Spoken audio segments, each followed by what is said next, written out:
Olá, professora, é um prazer estar aqui com vocês. Estamos mais uma vez na nossa formação de professores. Meu nome é Everaldo Machado, sou alto, estou usando hoje uma camisa preta, uso óculos, tenho um fundo amadeirado atrás de mim. É um prazer enorme estar aqui com vocês para essa formação, para a gente trabalhar com essa pílula do conhecimento que nós vamos estar utilizando hoje. Vai ser a nossa SA5, volume 2, para a gente poder trabalhar um pouquinho desse nosso material do Aprender Sempre, né?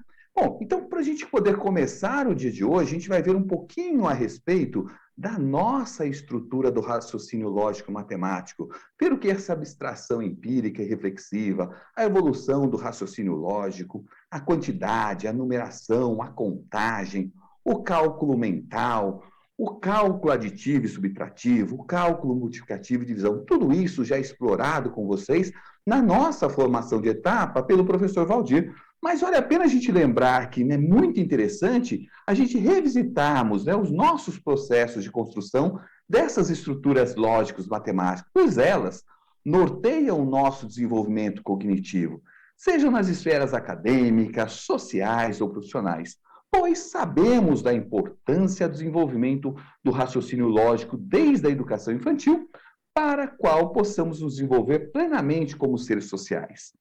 Não há um elemento das estruturas mais importantes que o outro, e sim um conjunto desses elementos que nos direciona à formação integral das faculdades mentais lógicas, para que possamos desenvolver a atividade de forma coerente, estruturada, como vimos na formação de etapa que o professor Valdir explanou para nós. Então é muito interessante. Para isso, nós trouxemos uma atividade para vocês, que ela vem lá do nossas aulas 7 e 8, né, do volume 2, da situação de aprendizagem 5 da primeira série do ensino médio.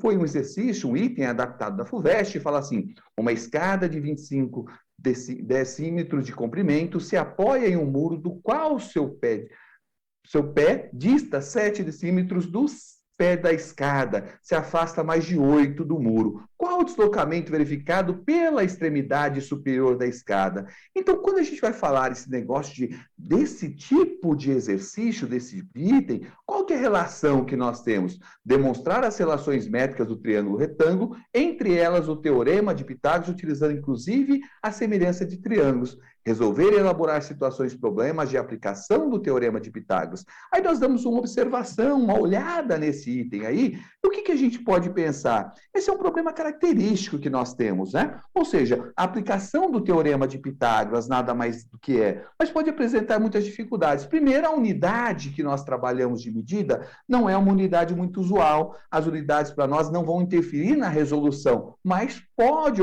acarretar que encontre o nosso estudante um pouco de dificuldade por conta disso. Nós temos aí algumas palavras, né? O pedista.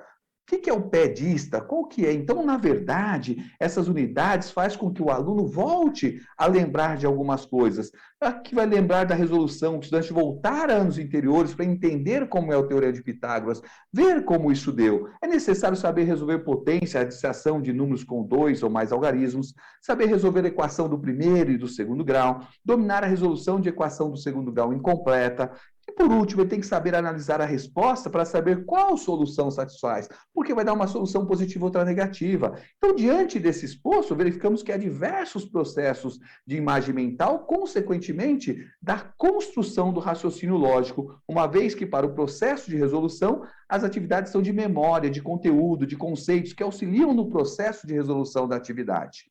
O processo de contagem, juntamente com o cálculo mental, com conhecimento prévio, pode ser muito bem estruturado e conduzido ao estudante após a resolução e análise e a reflexão dos caminhos que ele utilizou. Então, cabe ressaltar que nesse processo de análise, um dispositivo chamado de flexibilidade cognitiva, que permite ao estudante voltar e refazer o percurso verificando sua eficácia e, se necessário, buscar novos caminhos mais condizentes com o que esperamos com a solução do problema. Fica aí a nossa dica para o dia de hoje. Então, na verdade, vocês estão apresentando para nós um pouquinho desse pensamento, para vocês puderem baixar o material, ver o nosso roteiro formativo, a nossa referência bibliográfica.